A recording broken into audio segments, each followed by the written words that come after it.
Yeah, I'll react to that, sure.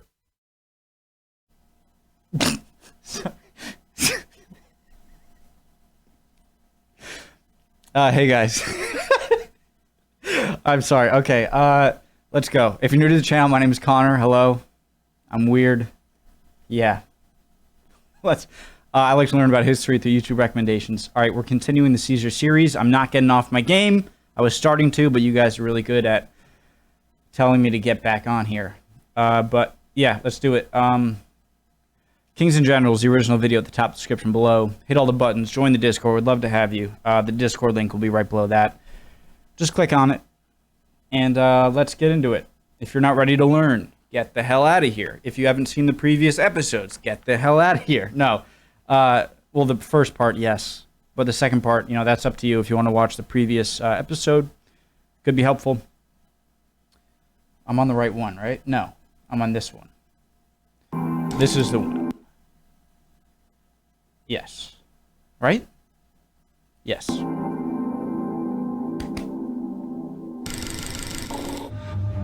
The first moves in the civil war between Caesar and Pompey were made. Italy is now under Caesar's... Sorry.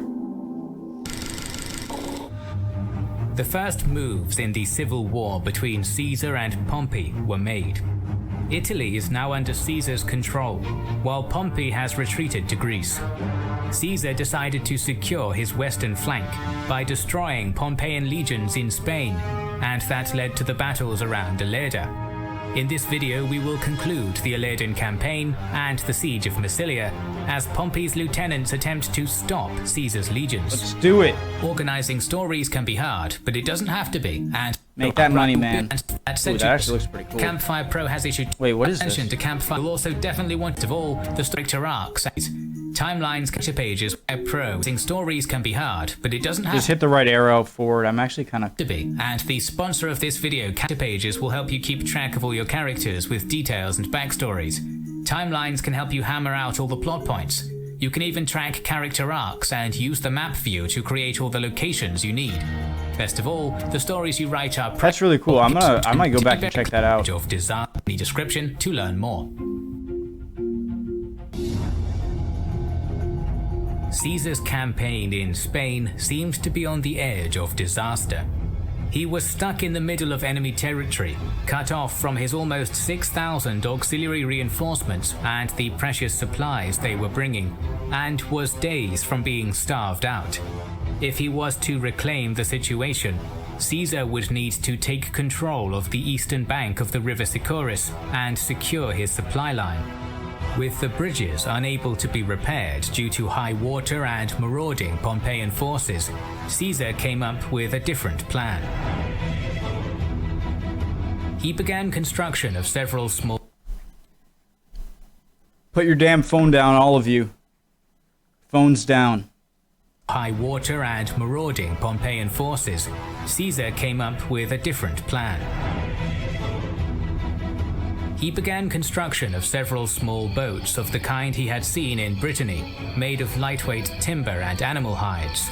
He then ordered a small detachment to take these boats by wagon at night, almost 34 kilometers up the river.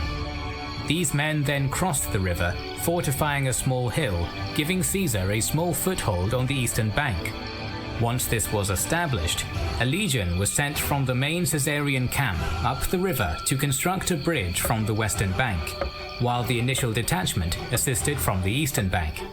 Within days of beginning, they had the bridge constructed, providing a route between the eastern bank and Caesar's camp, stabilizing his supply line, and allowing the reinforcements from Gaul to meet up with his legion encamped on the west side. With this influx of troops, particularly the prized Gallic cavalry, Caesar was finally able to harass Pompeian foraging parties on the eastern bank and begin to regain control of the situation. While the Ilerdan campaign was underway, the siege of Massilia was still being fought. For the most part, the siege had thus far been uneventful. Ahenobarbus had largely spent his time amassing a larger navy, and the Romans had been building siege equipment while Brutus's ships blockaded the port. But once his fleet was suitably built up, Ahenobarbus sailed his force out of harbour hoping to break the blockade and thus bring supplies into the city. He had managed to put together a force of 17 warships, as well as several smaller vessels manned by archers, against Brutus's 12. The Massilian ships were also lighter and more navigable compared to the rather cumbersome ships that the legions had built. However, Brutus did have the advantage in quality of fighters. Ahenobarbus's men were largely farmers and local Massilians pressed into service alongside allied archers, while Brutus's ships were crewed by legionnaires who had specifically volunteered for the task. If Brutus could catch Ahenobarbus in close quarters fighting, the battle would be his. As the fleets met, the Massilians used their agility and range to their advantage, circling the Caesarian ships and peppering them with missiles, or sailing past to sweep Brutus's decks with arrows and smash his oars. But when the Massilians got too close in this manner, the legionnaires would throw across Cool, smash his oars, so like the oars probably aren't retractable, and so you just kind of skim by them and just... That's pretty cool. When the Massilians got too close in this manner, the legionnaires would throw across grappling hooks, pulling the Massilian ships close, holding them fast and boarding them. In these situations, the legions had a clear advantage. Their heavy armor and training allowed them to cut through the Massilians on board, on occasion even boarding two Massilian ships at once, one on either side. Though Caesar notes the bravery of the Massilians, they were simply not equipped to fight hand-to-hand with legionnaires like this. The Massilians were forced back into port, having lost more than half their ships. That's cool. So there was a tactic where like you would just ram the side and just smash these oars. And the blockade continued. This victory at Massilia coincided with a continuous change of fortune at Ilerda. With the new bridge completed, Caesar's superior Gallic horsemen were able to harass the Pompeian foragers, and were even able to force them to resort to foraging at night. The odds were turning in Caesar's favor. As a result, numerous local tribes began supporting him with grain, as well as some more auxiliaries. Seeking to apply even more pressure to Afranius, he began construction of a number of ditches to divert the river Sicoris. I love how the surrounding people are looking after their own interests and just waiting to see who's going to win, because that's who's going to punish them or not, rule over them. And create a ford close to his camp, which would allow even more of his men easy access to the eastern bank. Rather than taking the circuitous route Afranius, he began construction of a number of ditches to divert the river Sicoris and create a ford close to his camp, which would allow even more of his men easy access to the eastern bank, rather than taking the circuitous route to the bridge up the river, thus completely removing the Pompeians' chances of foraging. Afranius recognized how precarious his situation was becoming. Running out of food, and with local tribes pledging allegiance to Caesar threatening to surround his position, he decided to make a tactical withdrawal to further Spain to continue the fight on his own terms, with the advantage of Varro's 2 extra legions. Afranius ordered a few ships on the river Ebro to construct a pontoon bridge 30 miles to the south, providing an escape route. At the same time, Afranius ordered 2 legions across the stone bridge to the eastern bank, establishing a fortified position in preparation for the evacuation of the rest of the army. When Caesar learned of this, he saw his opportunity to catch Afranius. He ordered his men to work day and night on the riverworks, managing to lower the water level enough to move his cavalry across the Sicoris to try and harass the Pompeians. That's insane. They were able to dig these trenches enough to lower the water level of the river. Engineers. However, the Pompeian legions crossed the Sicoris to try and harass the Pompeians. However, the Pompeian legions had been quick and were already dug in, leaving little for the cavalry to do. Afranius then moved his full force across the Sicoris into the new camp, leaving just 2 auxiliary cohorts to garrison Ilerda itself. In the early hours of the following morning, Afranius and Petreius began moving their entire army out of camp and to the south, heading towards the Ebro and the pontoon bridge. Caesar needed to act fast. If the Pompeians could reach the pontoon bridge, they would be able to escape to further Spain, merging with Varro's legions and prolonging the Spanish campaign.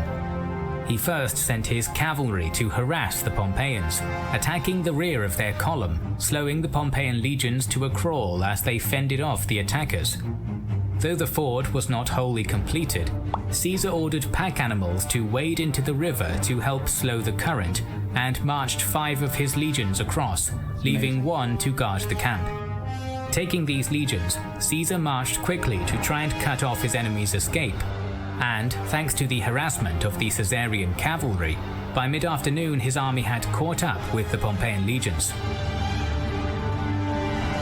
Both armies were now camped on the eastern bank, the Pompeians slightly further south than the Caesarians. Scouts for both sides reported that the only way south to the Ebro was through the mountain passes, just under 8 kilometers away. Whoever controlled these passes would easily be able to defend them from the other, and a brief standoff ensued. Afranius did not want to risk attempting to march his army through the narrow defiles with Caesar pursuing him, and Caesar did not want to try and force a way through the Pompeians to the mountains. Afranius did consider attempting a night march to the mountains, but decided that, with Caesar's cavalry patrolling the area at night, they would quickly be found out. Night battles were extremely risky and difficult, and so Afranius decided that it was better instead to attempt a fighting retreat the next day. Well, for both sides. Caesar, meanwhile, had also concocted a plan. At first light, he feigned a withdrawal to the Sicoris and Ilerda, then rapidly changed direction, marching quickly for the mountains. Seeing this maneuver, the Pompeians immediately broke camp, racing towards the mountain pass. Oh, that's so smart. So Caesar knows that they're in this kind of standoff right here, and the Pompeians they have to get out into the pass, but they don't want to break ranks because then they'll get kind of slaughtered. So Caesar feigns a retreat so that they break rank and go for the pass. Oh, that's genius. This maneuver, the Pompeians immediately broke camp, racing towards the mountain passes. The Caesarian route was a harder march, with the terrain slowing down the legions, but the Pompeian forces found themselves constantly harassed by Caesar's cavalry, and this proved once again to be the difference. Caesar reached the passes first, drawing his army into a line, cutting off the Pompeian escape. Afranius tried sending light auxiliaries to quickly seize high ground ahead of his main force, but the Caesarian cavalry was quickly able to surround them, and without support, they were easily cut down. With his opportunity to escape cut off, Afranius saw little choice but to encamp on a small hill and contemplate his next move. Caesar was happy to let him do so, and saw no point in risking the lives of his men in another battle. With the road south now blocked, it would only be a matter of time before Afranius ran out of food and water. The Pompeians could try and retreat back to Ilerda, but Caesar's legion left in the camp would be able to cross the ford and block the stone bridge, whilst Caesar's main force could attack them from behind. If the Pompeians stayed, they would eventually run out of supplies. If they retreated, they would be caught in a pincer. Caesar fortified his position, setting up outposts in the mountains, and awaited his enemy's next move. This really does feel like a game of chess, and Caesar's winning. Afranius' priority was to secure his water supply. He had sent men to the river to gather water, but they had faced constant harassment from the Caesarian cavalry. In response, his legions had built a rampart from his camp to the river, allowing his men to collect water from behind the defenses, bringing the fighting to a pause. As the Caesarian troops also came to the river for water, men from both sides began talking to each other. Caesar's legions contained many Iberians, and they began to ask the Pompeian legions about family, friends, and discuss the politics of the war. Old friends and acquaintances from both sides met, bringing them back to their camps to drink and reconnect. Some of Afranius' Spanish allies, and even some officers, went over to Caesar's camp to speak with Caesar personally. Caesar attributes these actions to his not having committed to a full-pitched battle the day prior, and that the Pompeians saw this as an act of leniency. While this might be true to an extent, the main motivator was more likely that the Pompeian forces understood the situation they were in, that it was only a matter of time before they would be starved into defeat and were losing the will to fight. Afranius did little to quell such stirrings. It seems that he too had lost the desire to continue the battle. Petreius, however, had not. To restore discipline in the camp, he demanded oaths of loyalty from Afranius and the entire army, and then ordered any Caesarian soldier found in the camp to be executed. There had been a brief moment of peace in the chaos of the civil war, where men who just the day before had been fighting each other had come together in peace. But now the peace was broken. The soldiers returned to their respective camps and prepared once again for battle. Imagine like if they recognized someone they fought in battle and it's like, oh, I almost hit you with that arrow. It's like, yeah, you missed. In a last-ditch attempt to retake control of the situation, Petreius attempted to retreat back to Ilerda. The entire way, the Pompeians were harassed by Caesar's cavalry and shadowed by his legions, blocking them from crossing the Sicuris at every turn and slowing them down to a grueling pace. On the third day of this harassment, the Pompeians were forced to set up camp on unfavorable terrain. Caesar saw his opportunity and began work on his own earthworks surrounding the Pompeian camp, a similar tactic to Alesia, cutting off any possibility of foraging. Blockaded on all sides, devoid of water, and having been harassed for days, the Pompeians finally sued for peace. Checkmate. Caesar, never one to miss out on a public relations opportunity, promised leniency for all the men and officers, including Afranius and Petreius, in exchange for the complete surrender of the army and the promise that none of them would take up arms against him. The Pompeians gratefully accepted. With the surrender of this main Pompeian army, Caesar assigned... Caesar has a bit of Suchet quality, I like it. With the surrender of this main Pompeian army, Caesar assigned 4 legions, the 6th, 9th, 11th and 14th, to accompany the Pompeians to a safe location and disband them, before heading back to Italy. Caesar meanwhile took the 10th and 7th into further Spain to confront Varro. The more and more I learn about this, I had a very enjoyable experience learning a bit more about Napoleon and his way of leadership. But the more I learn about Caesar, the more I really like the guy, honestly, and the more rational he seems. Varro, who had initially been encouraged by the early reports of Afranius' success at Ilerda, had been gathering more forces, raising another 2 legions, giving him a total of 4. When news came to him of Caesar's victory at Ilerda, he began to march 2 legions to Gades, where he planned to hold out and prolong Caesar's war in Spain. However, news of Caesar's victory at Ilerda had spread fast, and the locals had seen the writing on the wall. The chiefs of local tribes met Caesar at Corduba and pledged allegiance to him, and the chief of the Gades closed the gates of the city to Varro. To make matters worse, one of Varro's legions that was with him mutinied, striking their colors. Having lost the support of his army and the locals, Varro sent word to Caesar that he was ready to surrender. Cassius Longinus was assigned as governor of Spain by Caesar and assumed command of Varro's 4 legions. He didn't put his brother in charge like Napoleon. Making them the 21st, 22nd, 23rd and 24th. Pompey's entire Spanish army had now either been disbanded or had sided with Caesar after just a couple of months. Taking his 2 veteran legions, the 7th and 10th, Caesar left Hispania to rejoin his forces at Massilia. I love how Caesar's army is like a snowball rolling down a hill. It just gets more and it's bigger and bigger as it goes. Trebonius, who had been left in command of the legions during the siege, had constructed trenches, walls and towers blocking off the peninsula upon which the city stood. Brutus maintained the blockade from the sea, so together they effectively surrounded Massilia. The city would not be easy to take though. Its position was ideal for defense, funneling any land forces onto one front, and the city was protected by high, strong walls topped with ballistae. Trebonius had ordered the construction of a siege ramp as well as a battering ram, but the Massilian ballistae and numerous sorties had been effective in slowing the Romans' construction of their engines and had, so far, dissuaded any serious assault on the city's walls. The Massilians had also made repairs to their fleet following their previous defeat, bringing the number of warships back up to 17. However, most of these ships were refitted merchant vessels or old warships crewed by lightly armed archers. The Massilians simply could not afford to move their best infantry from the walls to the ships. Fortunately for them, however, Pompey had sent a fleet of 16 ships to reinforce them.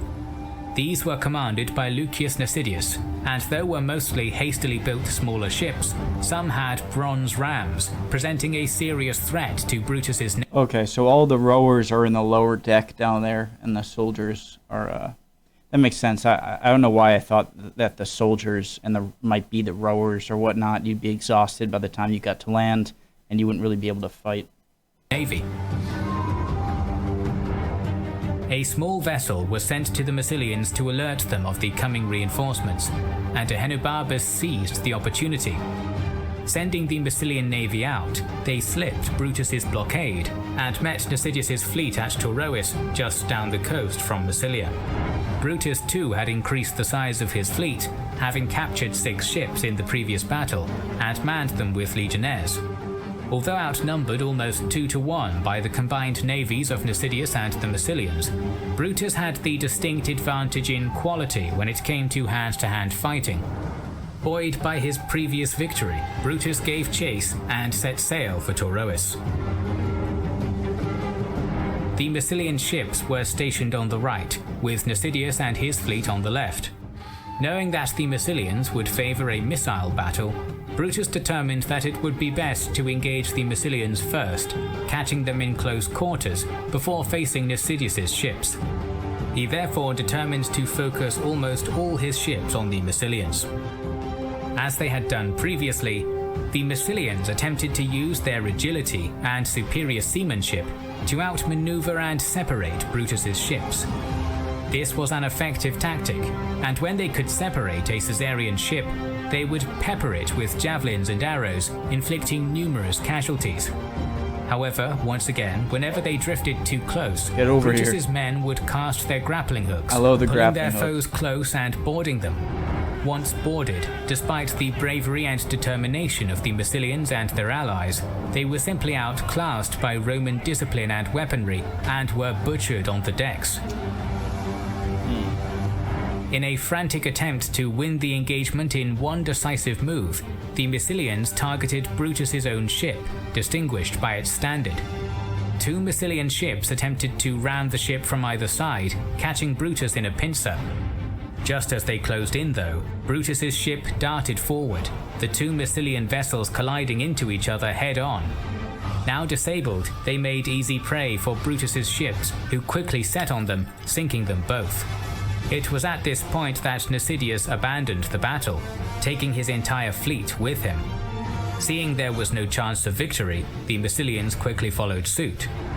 Brutus had won without losing a single ship and sustaining only light casualties, while the Massilians lost a total of 9 ships, 5 sunk and 4 captured. That's terrifying. Why are they showing... It is unknown why Nasidius did not commit his men. Caesar blames it on cowardice. However, given that he and the fleet sailed to Spain immediately following the battle, it is possible that Nasidius, upon seeing the Massilians being decimated by Brutus's men, thought it better to pick a later engagement where the odds would be more in his favor. Whatever the reason, he had not lost a man, never having engaged in the battle. The remainder of the Massilian fleet limped back to its home port and would not emerge from it again. Caesar was consistently complimentary of the Massilians who manned their ships, most only being citizens wanting to fight for their city, and he admired their bravery and determination. Against the skill and heavy arms of Roman legionnaires, however, they simply did not stand a chance. With the naval battle won, the Romans turned in earnest to the land assault. A way was needed to assault the walls without risk of missile fire, and without risk of the siege engines being burnt during a sortie. As such, Trebonius began work on a huge tower. The tower So was... a sortie is just like a... Ooh, those are so cool. Reminds me of the Lord of the Rings things. I can't believe these were actual things. So a sortie is just like a quick kind of... just trying to like... a quick offensive and retreat, just to try and do as much damage as you can quickly before they can react. 9 meters each way, with walls almost 2 meters thick of brick and clay. The Romans built the first layer of this tower, topping it with a lid with long screens attached to the sides. They then used screws and levers to raise this lid, the screens hanging down to cover the gap between lid and wall, and would then build the wall up to the height of the lid. They continued this process until the tower was 6 stories, building in shooting platforms for archers and ballistae as they did, allowing their men to fire down on the enemies on the wall.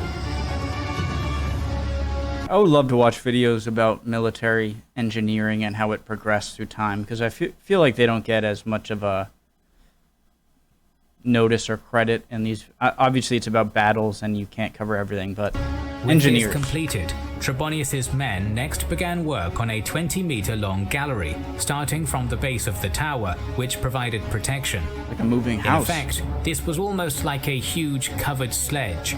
It could be pushed forward and backward, and was topped by a sloped roof covered in tiles and clay to prevent it being burnt down. When it was completed, it was pushed forward from the base of the Roman tower to the base of a tower in the Massilian wall. Under this protection, legionary engineers began the work of undermining the Massilian tower, removing bricks with crowbar and chisel. The Massilians attempted to throw rocks and pitch down onto the engineers, but the Roman defenses proved sturdy and the men were protected. Chipping away. In due time, the undermining began to pay off. The Massilian wall began to crumble and tilt. The Massilians quickly came out of the city. They acknowledged that Trebonius had now won the siege, realizing that as soon as their tower collapsed, the legions would flood the city.